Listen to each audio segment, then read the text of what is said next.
For 400 years, you had your knees on our necks. A garden of evil with no seeds of respect. In America's mirror, all she sees is regret.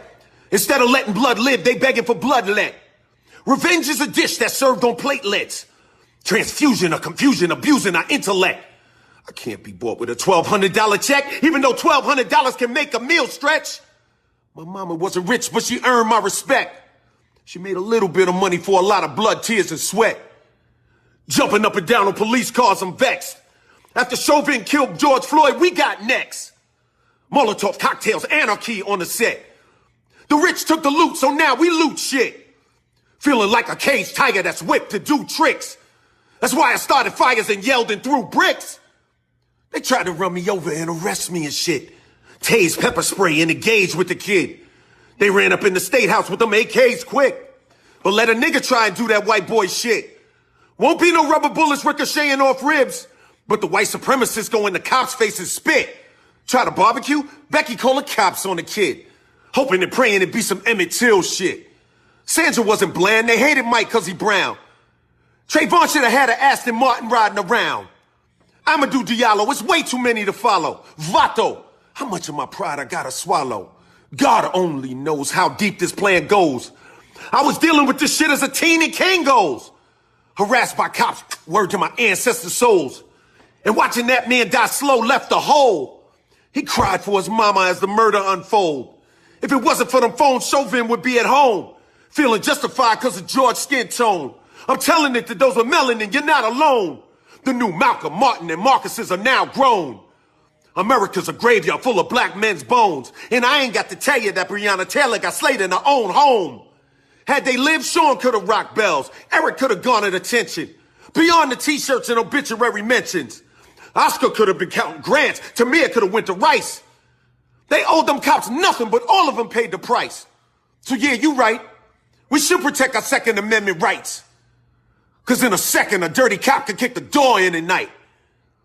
A tooth for a tooth and a life for a life. We refuse to live in hell while you living in paradise. Being black in America's like rolling a pair of dice. But the stakes are way higher, you gambling with my life. Black lives matter. Forever.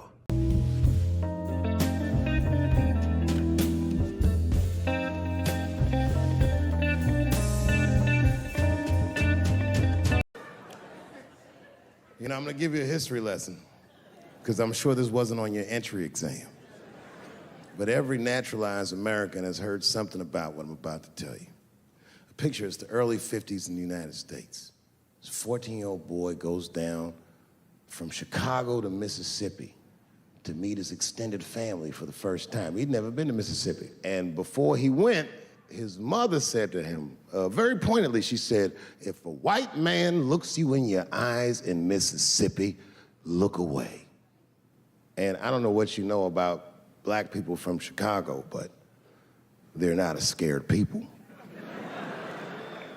Legend has it, he was in front of a convenience store, hanging out with his cousins, having a good time, and a white woman walked out of the store, and he thought she was pretty, and he said, bye, baby.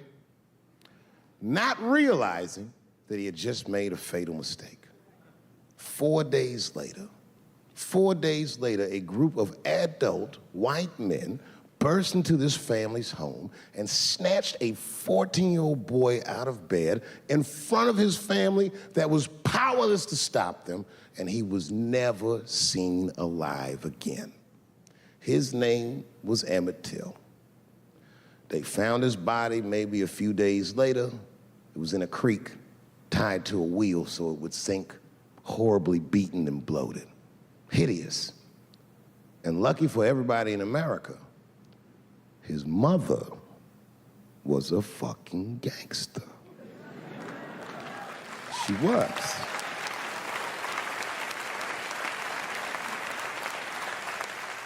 If you can imagine, in the very midst of a mother's worst nightmare, this woman had the foresight to think about everybody.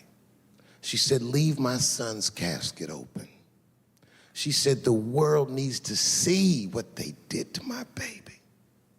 And every publication here in the United States, from Jet Magazine all the way to the New York Times, had this boy's horribly bloated body on its cover.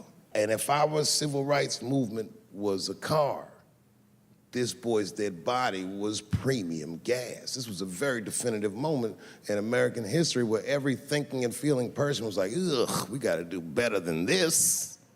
And they fought beautifully, and here we all are.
Did you have a concern that the people in that side of that house might be in physical danger or that their lives might be in danger?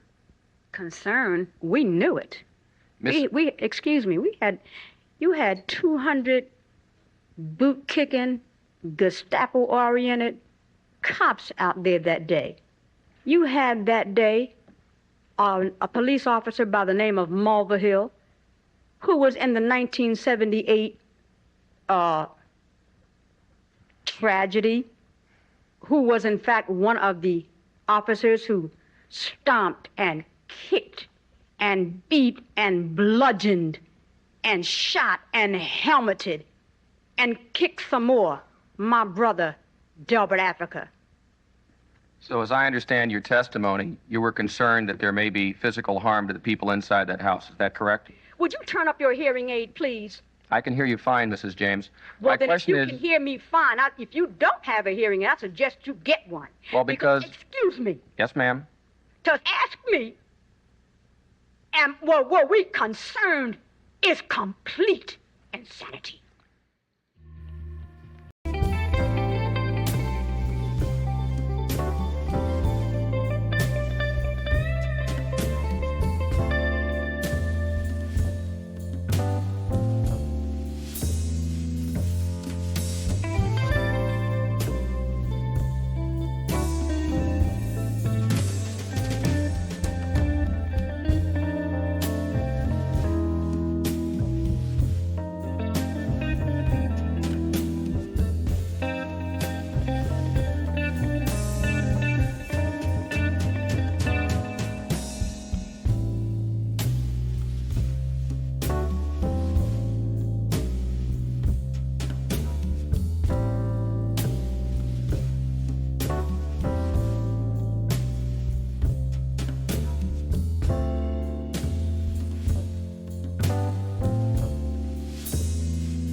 There's a level of aggression that's on my spirit to do and execute and implement and get things done. Probably living in the ghetto and being in the hood and feeling like you better hurry up and live because we are dying out here often, and you don't have to be involved in gangs or be out here selling drugs. Your life can be taken like that. I don't think I'm going to die anytime soon, but there's definitely a clock in my head that's ticking.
That major outrage this morning after a behavioral therapist was shot by an officer after he held his hands in the air, lying on the ground, his patient with autism sitting right nearby. ABC's Gio Benitez has more on this story. Good morning to you, Gio. Amy, good morning to you. That new video taking social media by storm overnight. The unarmed black behavioral therapist shot by police on the streets of Miami. And police say it all started when they got a call about a man threatening suicide. Watch, just moments before the shooting, you can see 47-year-old Charles Kinsey, his hands raised in the air. The video released overnight by his lawyer. Kinsey in the yellow shirt works at an assisted living facility. And the man at his feet is a 23-year-old with autism who ran away from the group home. Listen as Kinsey talks to police.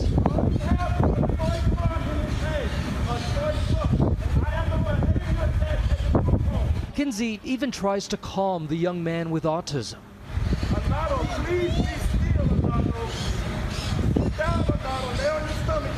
At some point, one of the officers shoots Kinsey, but he survives and speaks with Fox station WSVN from his hospital bed, recounting what he told that officer. And I'm telling him again, sir, it's no need for a firearm. I'm unarmed. He's an artistic guy. He had a toy truck in his hand. When he hit me, I'm like, I still got my hands in the air. I said, no, I just got shot. And I'm standing there, I was like, sir, why did you shoot me? And his words to me, he said, I don't know. Video of the actual shooting hasn't been released, but this is the moment right after. And this morning, Kinsey is expected to make a full recovery. The North Miami Police Department has placed the officer on administrative leave, and the local state attorney's office is now investigating Amy.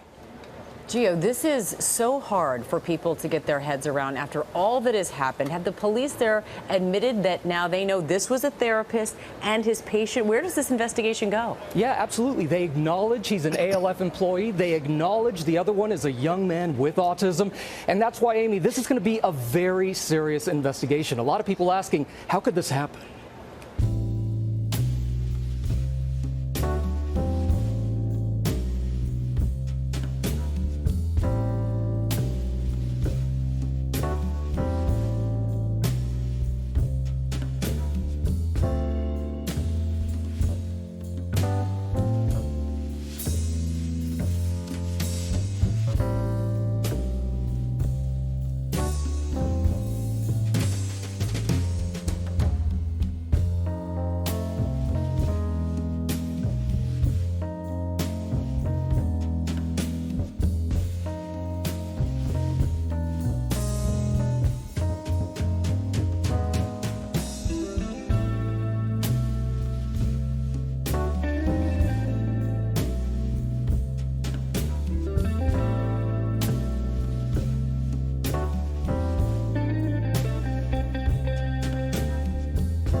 you know, it makes me feel like, yes, finally, motherfuckers is gonna hear us now, yeah. And as much as people is so against it, at this point, I feel like I'm not against it, even though it do scare me, and I don't want anybody to get hurt. But it's really frustrating. You want to know why? Because police brutality been going on even way before I was born. But it has been more visual ever since, you know, social media started getting popping. And ever since, let's say, Instagram started, just one app. Let's say since Instagram started, how many peaceful protests have we seen? How many trending hashtags have we seen? These hashtags keep freaking repeating themselves. I feel like I've done videos against police brutality. I feel like this is like my 7th time. Like, I've been doing fucking police brutality videos ever since my teeth been fucked up. And the only shit that changed has been my fucking teeth. Like, you know what I'm saying? So it's like, people are tired. So now they're tired of showing that it's like, oh, motherfuckers are educated. Motherfuckers could take the grown and adult way and act peaceful. People are tired of that. So now this is what people have to resort to. And another thing, I also want to say this. Another way for the people to take power, I don't want to make everything political, but it is what it is. It's by voting. And when I say voting, I'm not only talking about the president. We could vote for mayors, we could vote for judges, and we could also vote for DAs, district attorneys. Yes, we could vote for these people for our county. We sure can. The people that are voting for these people are most likely cops, most likely rednecks. That's why every single time that some fuck shit like this happen, it goes to their favor.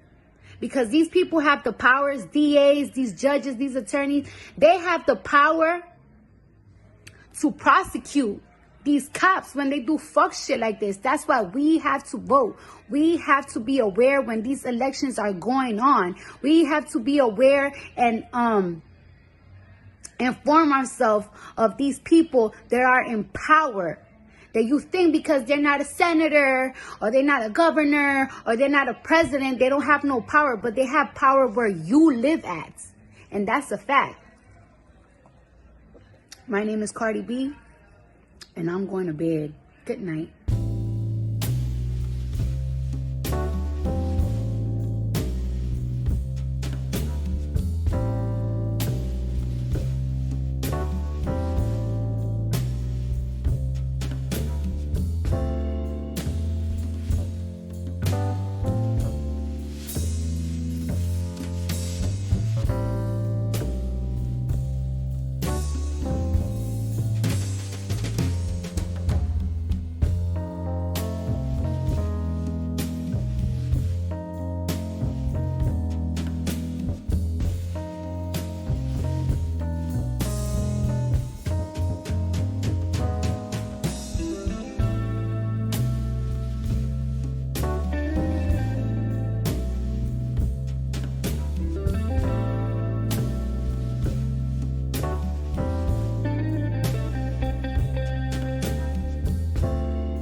Continuing coverage of the death of Reggie Doucette, the former star athlete from Prunedale who was killed in a confrontation with LAPD early Friday morning.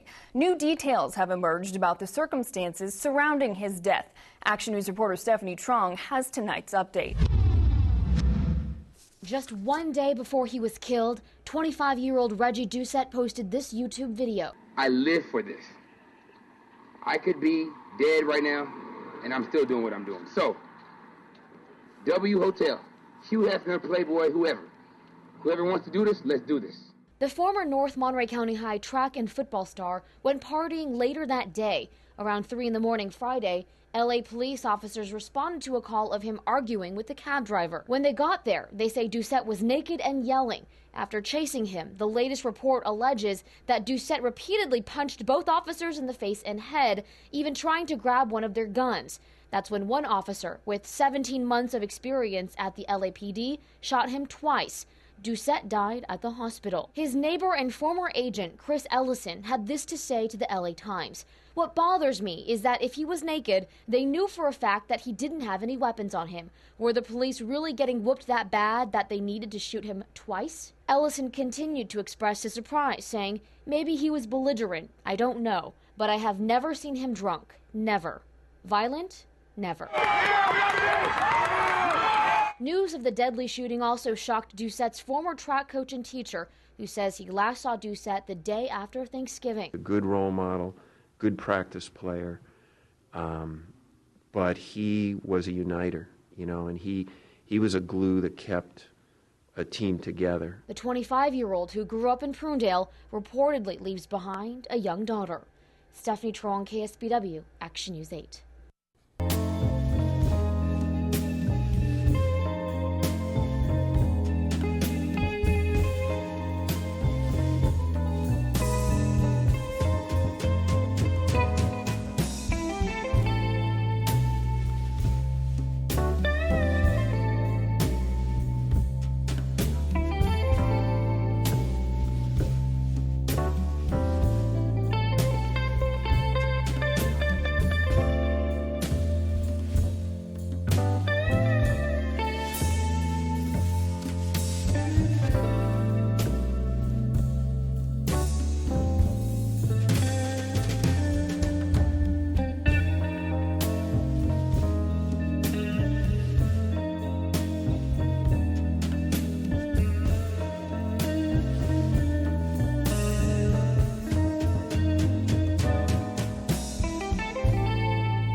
Officer is charged with manslaughter for shooting and killing a teen. Prosecutors say Del City Captain Randy Trent Harrison shot and killed Dane Scott after a chase.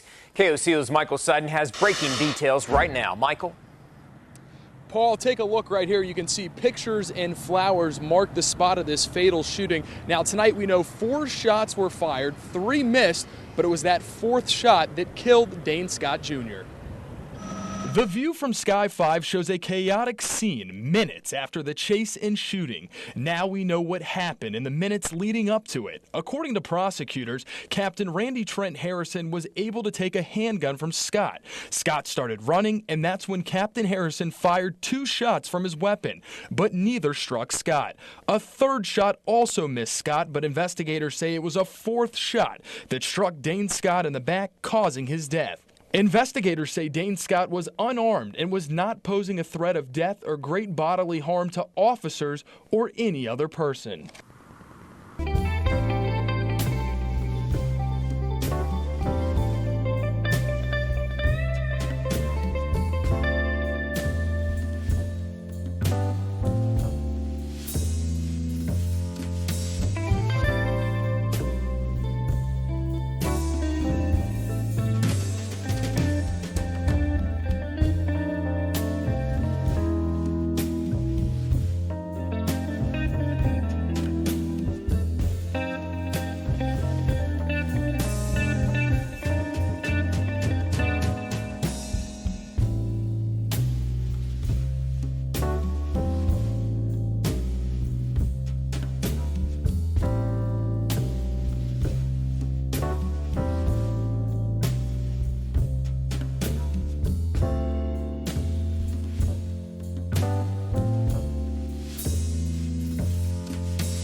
You white, you the prosecutor.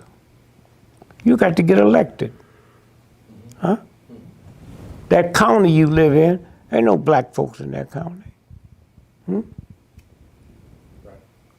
So here's a white cop shoot 12 black folks dead. You think you gonna prosecute them? With them ignorant white folks that got to vote for you every 4 years and you buying a house Gonna send your children to college. You got to pay insurance. You can't change that till you understand that and change that. How many black folks go to jobs that's dangerous, but they can't stop? They can't stop. They got to keep going. Now, how do you make a cop change? Simple.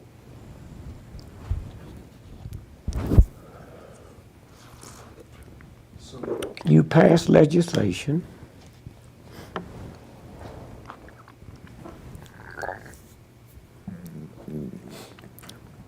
and say every cop have to be insured. So we take out policy.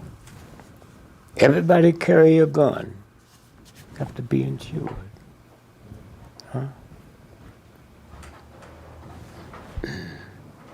The first time you violate that, you lose your license. If you're a cab driver, you can't drive your cab, you ain't got no license.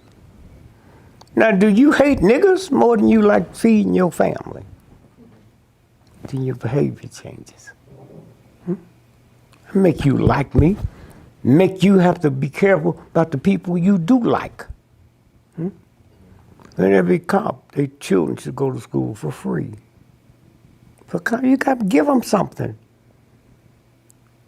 that they can't afford to lose. It's that simple. You drive down the street, you get 5 moving tickets, you lose your license. That's what make you stop at that stop sign. Right. But they don't, the system doesn't want to punish cops.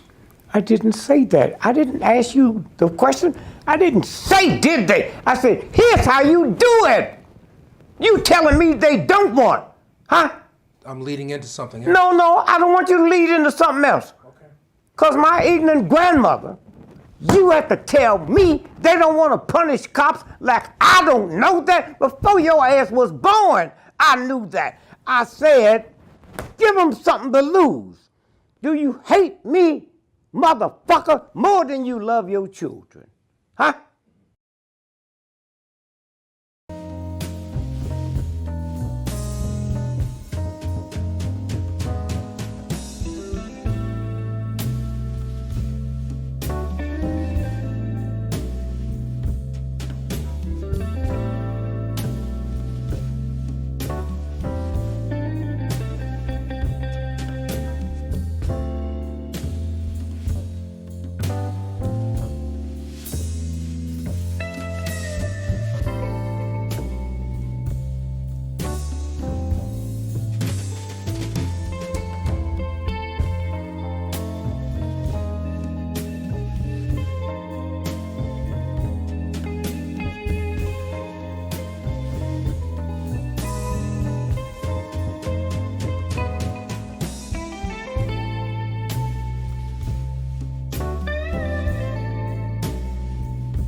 On Monday, February 17, 2025, at 8:44 a.m., the Akron Police Department received a call involving a stolen vehicle in the 200 block of Ira Avenue.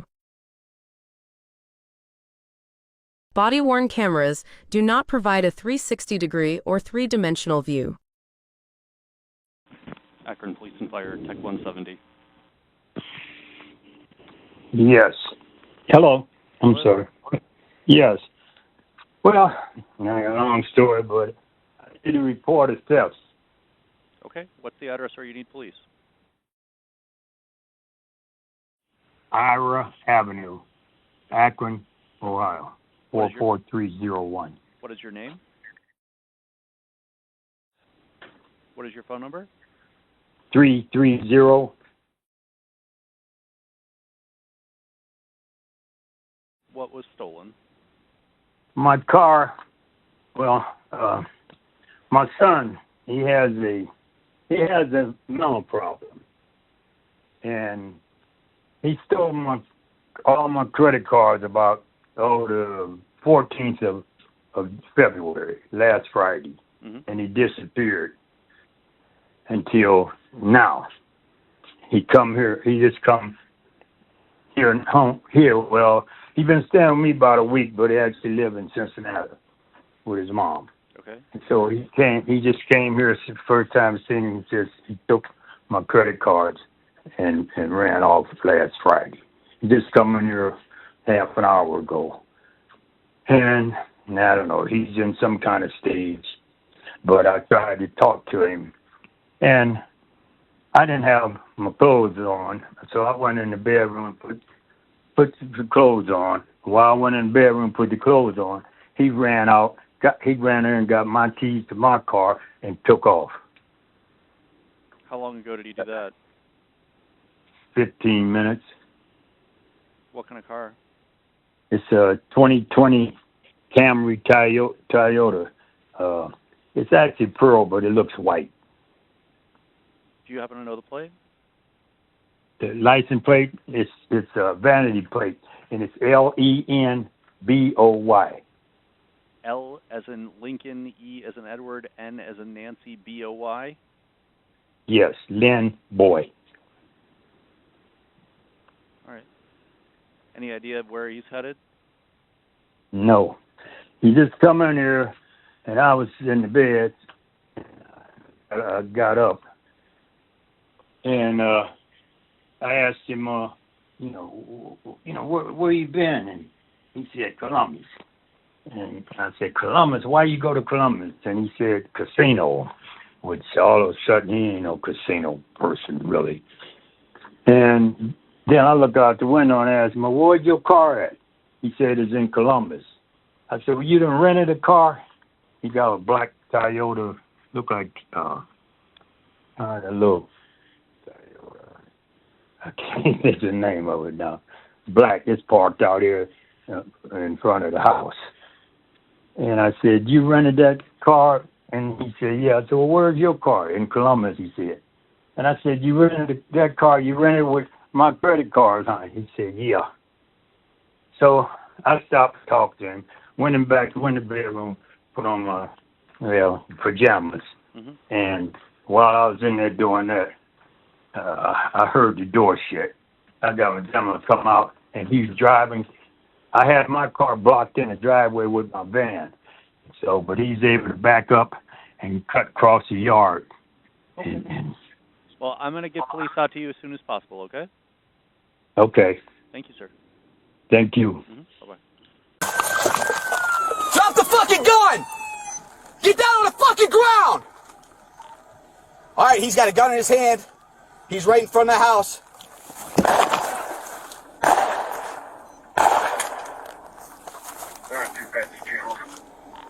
All right, it's a 21. He's shooting.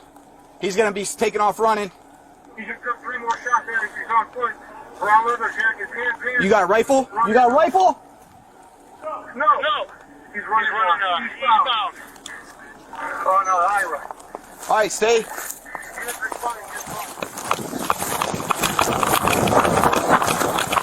I'm coming back.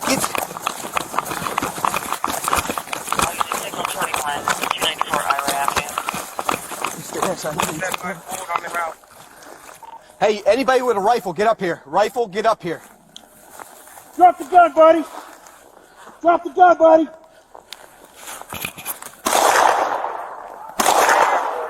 All right,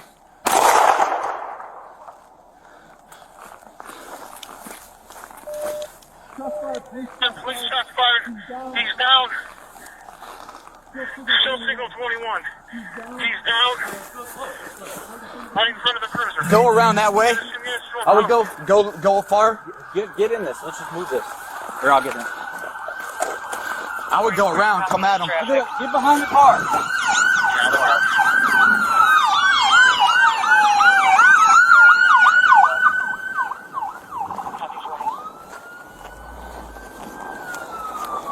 All right, moving up on him. No movement. How's that? Is that good? Right Yeah. there's good. Right there's good. Right there. Stop right there. Watch. Hayes, look up, look up. Stay down. Get down.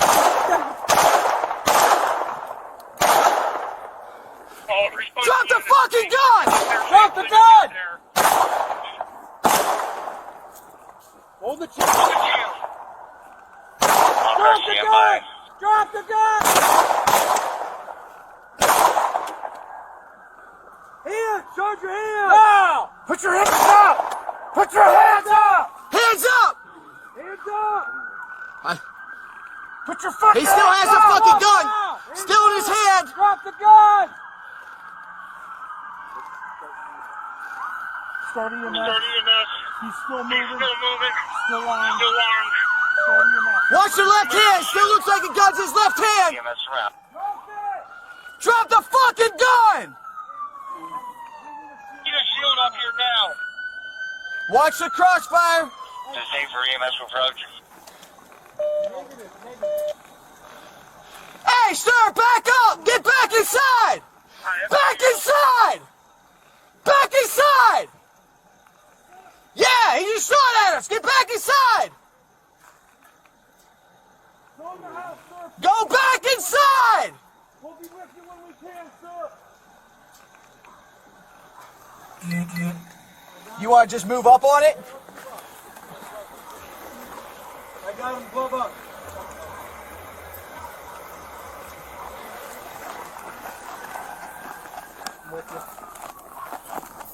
Does he shake his hand? Can you see it? You stay. We got your cover. Everybody else move. We got your cover.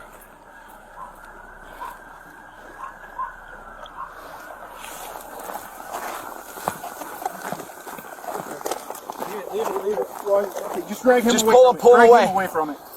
So he's got an aid bag. Throw some pressure. Just throw some pressure. Slow down. Get safe for Throw some pressure. Get EMS up here. Now. Units blocking the road. Move for EMS. We got a bag? A medic bag? Have EMS get here up near now. Get medic bag. Yeah. I'm just on that one. Yeah. Okay. Everybody's good. Do you need to do CPR? I don't feel. No. 22. I don't feel 22. Okay, at least keep doing CPR.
With his hands extended out of his driver's window, he was grabbed out thrown to the ground and struck 16 times in the head.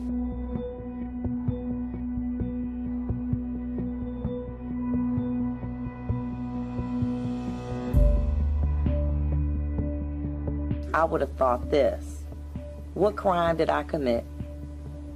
Being a black man in a Cadillac, stopped for a minor traffic offense by a group of racist police officers looking to do a after hearing the defendant and his fellow officers joke about his injuries as they were wiping blood off their uniforms with disinfectant. 2015. Please be quiet in my courtroom. How does this happen? To Mr. Dent and his family, I am truly sorry.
Fucking abuse.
Why ain't nobody done nothing in the name of police shooters? No nothing. Why we ain't tearing up the country for a woman who was killed for calling on the Lord?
like you didn't really see what you saw. The people came, he had his hands up like this.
Come on, bro.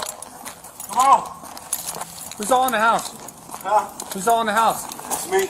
Who's you? No.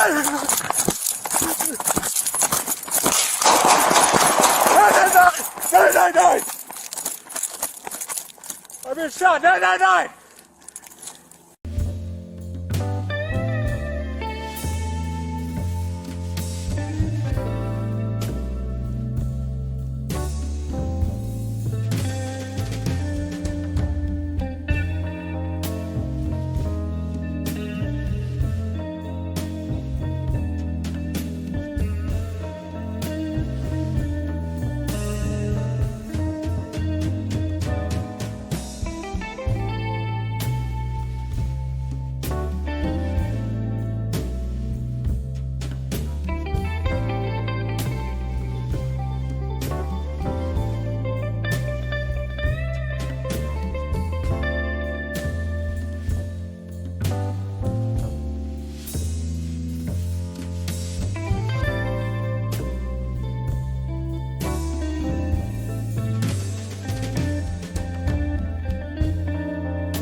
Former LA County Sheriff's deputy has been charged with the fatal on-duty shooting of unarmed 24-year-old Ryan Twyman.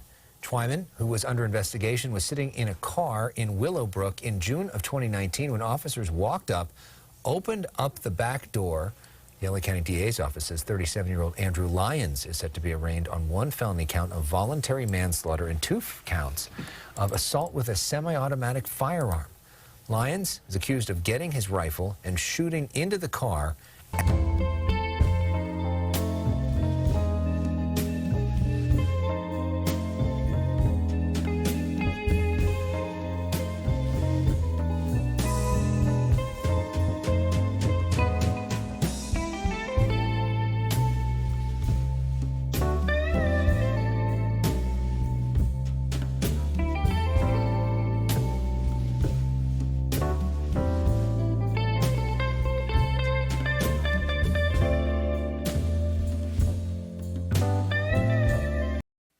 I know all the speakers have 5 minutes to speak, but I wish it was 8 minutes and 46 seconds, not as a symbolic gesture, but as an actual exact time reference of how long George Floyd literally begged. He literally narrated a documentary of his death, begging for his life, saying, "I can't breathe," and calling for his mama. It's become painfully obvious that what we have right now are 2 systems of justice, one for white Americans and another for Black Americans. Changing the behavior of police and their relationships with people of color starts at the top. We need a national standard for policing behavior built on transparency and accountability. Given the incidents that have led to this moment in time, it should be mandatory for police officers to wear body cams and should be considered obstruction of justice to turn them off. Reform how qualified immunity applies to police officers. If officers know they have immunity, they act with impunity.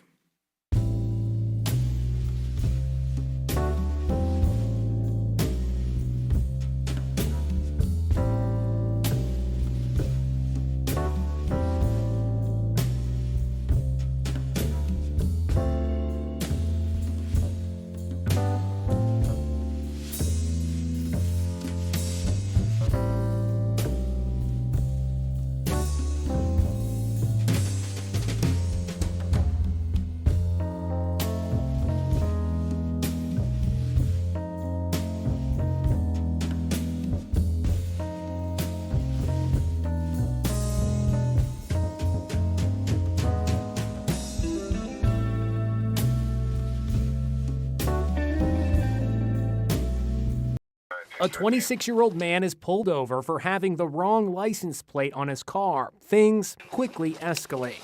Hey, stay in the car! Stay in the car! Do you have a driver's license? Do you speak English? Can I see your license? What do you want? Do you have a driver's license? Yes. Where is it at? It's in the car. Get it for me. Patrick Lioya, an immigrant from Africa, talks to someone in the passenger seat. He does not produce his license. Instead, he closes the door and walks away. No. Stop. Put your hands right in your head. Lioya starts running. The Grand Rapids, Michigan officer radios for help. 1915, got one running. North, south. The officer tackles him. Okay. Dang. Stop! Lioya gets back on his feet, grabbing for the taser. You can hear it firing. They struggle for control of the weapon. Let go of the taser!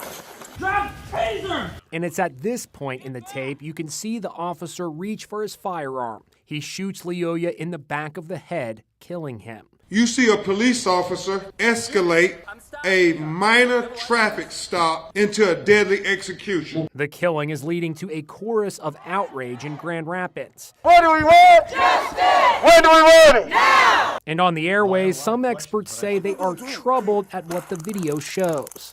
He pulls his taser, which is problematic because he's so close. The individual is able to grab his arm. There's a lot of questions. Were there other things the officer should have done?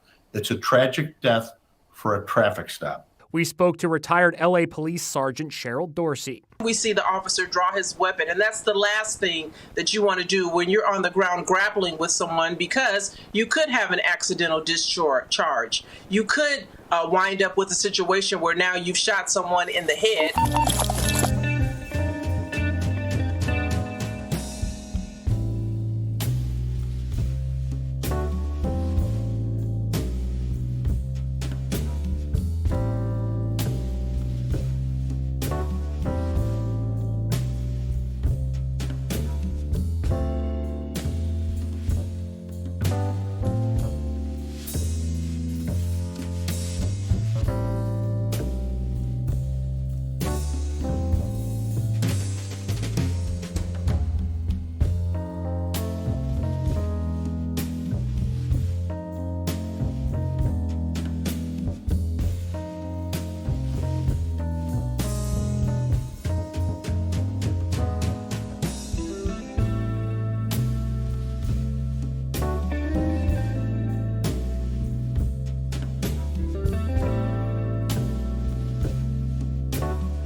Murderer! Murderer! Murderer! Tonight, tense moments in court as one by one and in handcuffs, 9 former or suspended New York State corrections officers made their first appearance before an Oneida County judge. 5 of them, Nicholas Anzalone, David Kingsley, Anthony Farina, Christopher Walrath, and Matthew Gallagher, facing murder charges for the December death of inmate Robert Brooks.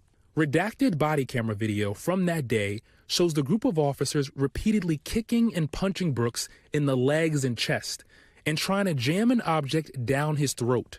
These men murdered my father. It was on video. The whole world got to see it. The alleged murder happened inside a medical examination room at the Marcy Correctional Facility in upstate New York on December 9th of last year. Robert Brooks committed a crime. He was doing his time. He had a right to safety, to humanity. He was denied that. This is unacceptable. 3 other corrections officers, David Walters, Michael Fisher, and Michael Mashaw, facing charges of manslaughter, and 1, Nicholas Gentile, of tampering with evidence. Our investigation further revealed that there was no provocation by Robert Brooks that would have precipitated any physical response whatsoever, never mind the physical response that was inflicted upon him. All defendants pleading not guilty today. Waive formal proceedings and enter into not guilty of charges at this time. And released on bail, or in Gentile's case, of his own recognizance. Brooks was serving a 12-year sentence for stabbing his girlfriend and died from his injuries the next day. I would never get my father back. The men have robbed me of that opportunity. Robert Brooks's father, among those watching today from the courtroom. You marched him out. You let him go. My son didn't get that opportunity. My son didn't have a bail. And my son didn't have a murder charge. For his continued efforts and steadfast commitment to furthering social change, we are proud to present such a deserving recipient with the 2016 BET Humanitarian Award presented by State Farm, Jesse Williams.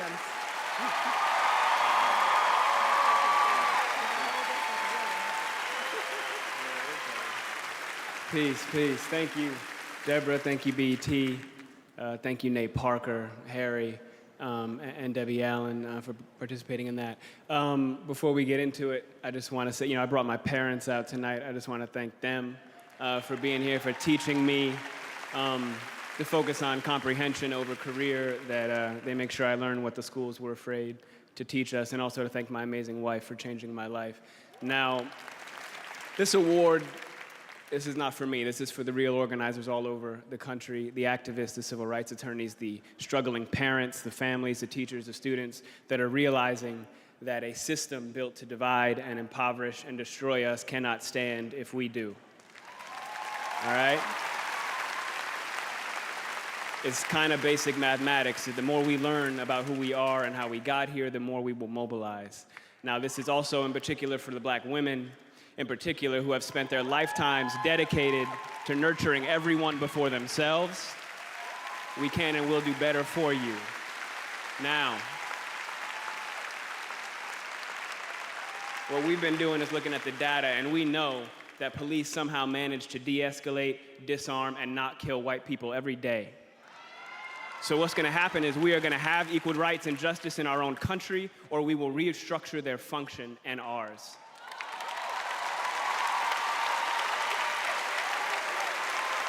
Now,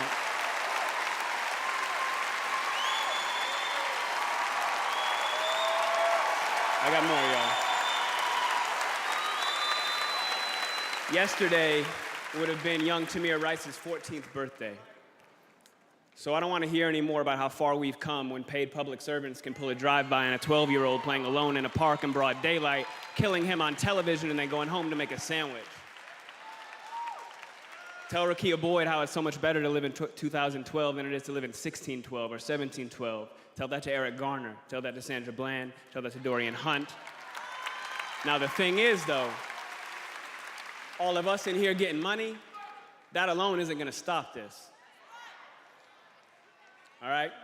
Now, dedicating our lives to getting money just to give it right back for someone's brand on our body, when we spent centuries praying with brands on our bodies, and now we pray to get paid for brands on our bodies.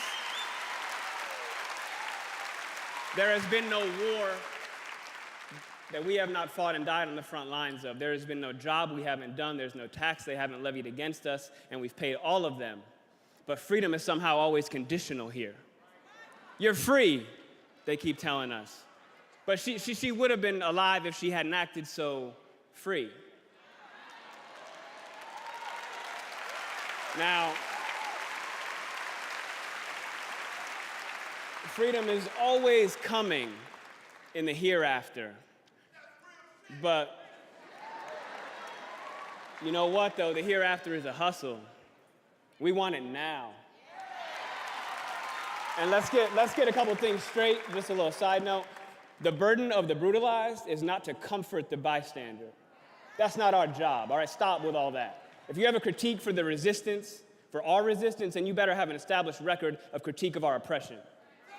If you have no interest in equal rights for black people, then do not make suggestions to those who do. Sit down.